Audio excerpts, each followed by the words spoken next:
I'm going to segue over here to introducing Chairman McCaul, but I just do want to say that one of the questions that was asked prior to is, what was the big moment in your time here? And it was getting the opportunity to work with the chairman to get both sides of the aisle in DC to do the Blue Campaign Authorization Act. And what that did was it created the office that I reside in ad infinitum. So there's an opportunity for us to make sure that we raise awareness, educate, and train so that this crime will be abolished during our lifetime. And I think that's the most important thing, because it's not going to be just one sector, it's going to be across. And one of the beauties of what the Blue Campaign does is that we get to work, whether it's on a college campus or in a corporate boardroom, with people or getting the message out there and how they can do it. One of the biggest accomplishments we've had, and this is going to sound crazy, but Allied Universal is a private security firm. They do the private security at like the shopping centers, at large venues. They have over 200,000 employees, mandatory for them now, after meeting with us at the Blue Campaign to train those employees. We were able to work with airline associations and airline groups together. Once again, we're going to be able to see another 150,000 people. By the end of this year, we will have 500,000 people taking Blue Campaign training to get that awareness out there. So that's just more eyes and ears on the roads, in the air, wherever it is, that we can be able to work together to not only raise awareness, but to absolutely stop this crime. I think we're going to bring you up now, sir. Do you want me to give you like a really grand? I should, because he's like, he's a big deal. So the chairman, Chairman McCaul, is from. Is this your district, sir, or close enough? It's close enough. I think he really doesn't need an introduction, but I just want to say it has been an absolute honor working with you, sir, and looking forward to share the stage finally with you. All right. Mm-hmm. Yeah, pleasure. Did a great job. All right. You go over there. Here you go, sir. Thank you for being with us. Thank you.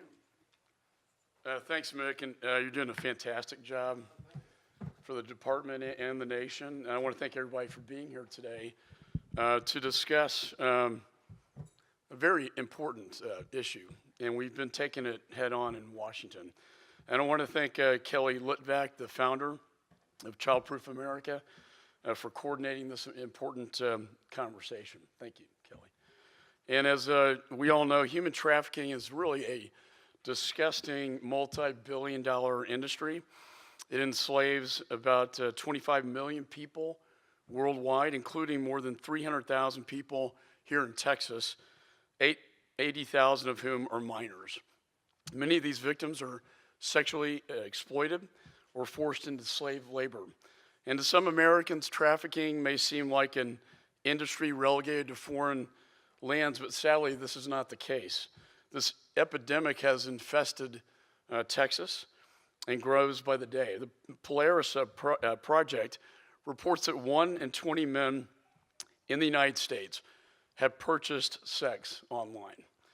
And in Houston, it's even more disturbing because 1 in 5 traffickers are entering our schools and grooming our kids through various means like social media and apps on their phones. Governor Abbott rightfully declared this modern-day slavery a public health crisis. Human trafficking is a prolific global criminal enterprise, and now on par and projected to surpass gun running and the drug trade. We need to take a proactive approach to end this exploitation of our children. We cannot afford to be reactive anymore, and that's why we're here today. I believe that, like every issue, it starts with awareness. As a father of 5 children, I continue to be personally struck by the horrifying stories of trafficking victims. And Kelly, you and I have talked extensively about this. And because of this, when I was Deputy Attorney General for Criminal Justice under John Cornyn, I created the Internet Crimes Against Children Task Force. This has led to the prosecution of hundreds of online child predators. I've also worked closely with the NCMEC, the National Center for Missing and Exploited Children, which serves as a central source in the United States for information of child victims depicted in sexually exploitative images and videos. I'm eager to continue my work and partner with our community to fight back to end this.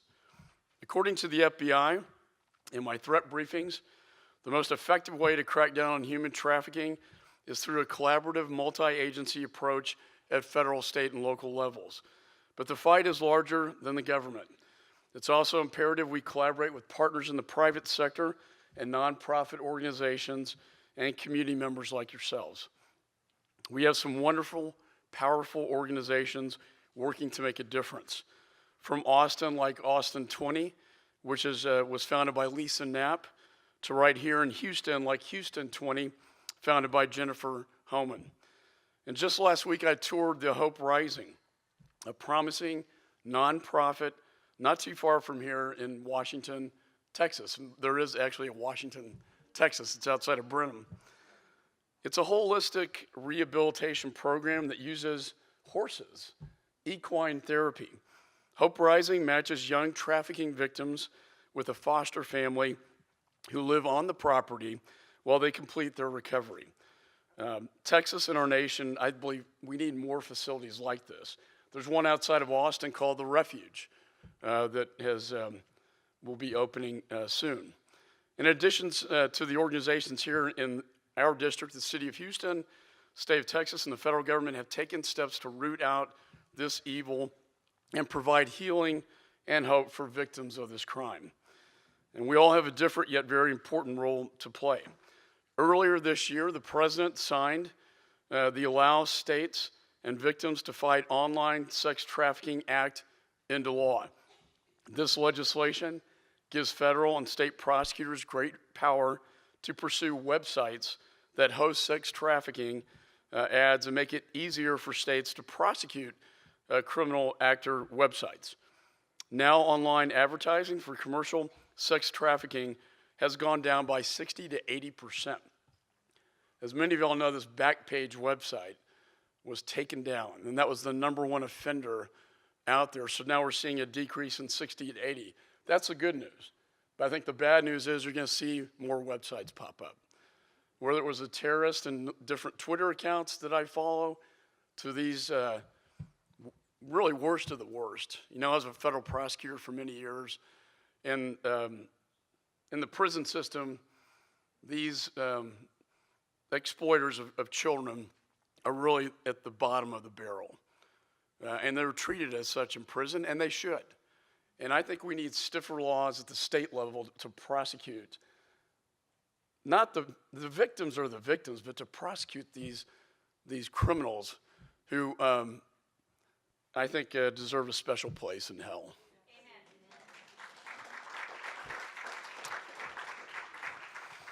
The President also signed, as Mick mentioned, my bipartisan legislation to equip the Department of Homeland Security with the tools to educate and coordinate efforts. And it improves intelligence sharing on multiple levels as part of the Blue campaign, and Mick's doing a fantastic job spearheading this important program. It helps focus resources on supporting victims and preventing traffickers from preying on our children. I held a roundtable here in Houston a couple months ago with 80 individuals from the federal, state, and local level to discuss how we can work together to implement this new law.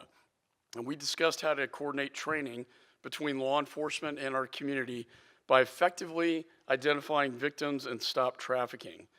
The city of Houston is already starting this training. They train their officers to identify traffickers when they pull them over for another violation, like a speeding ticket. And this is something that I believe everyone around the state and country need to be trained on. Our state really has led this effort and the nation in this pursuit. The Texas Department of Public Safety, as most of you know, implemented the Interdiction for Protection of Children program in 2009. And it's grown stronger every year. And when I go across the nation talking about this issue, it's our DPS that is really a model for the nation to identify traffickers, to identify this that doesn't seem right. Is this the man's daughter or is it the victim? I believe it's as a result of receiving this specialized and targeted training, law enforcement officers can more readily identify and rescue children and arrest suspects, and the numbers prove it. Training is now standard for Texas Highway Patrol troopers and should be standard for all law enforcement. If we work together, I believe we can finally crush the human trafficking industry once and for all. And that's why I'm proud to partner with Kelly and everyone here in the fight. We're here today to inform parents of early onset behaviors that are placing their children at risk for exploitation. This is a problem that is larger than one agency or organization to tackle alone, but I believe together we will continue to improve our response and prevention at every level. Combating human trafficking transcends politics. It's one of the most bipartisan issues I've seen in Washington in a climate that's very toxic, to be honest with you. But both sides of the aisle want to take this on because it is so bad, it's so horrific, and it's so evil that we must bring it to an end. So I believe that we can and we will end human trafficking in our lifetime if we all work together. Thank you so much.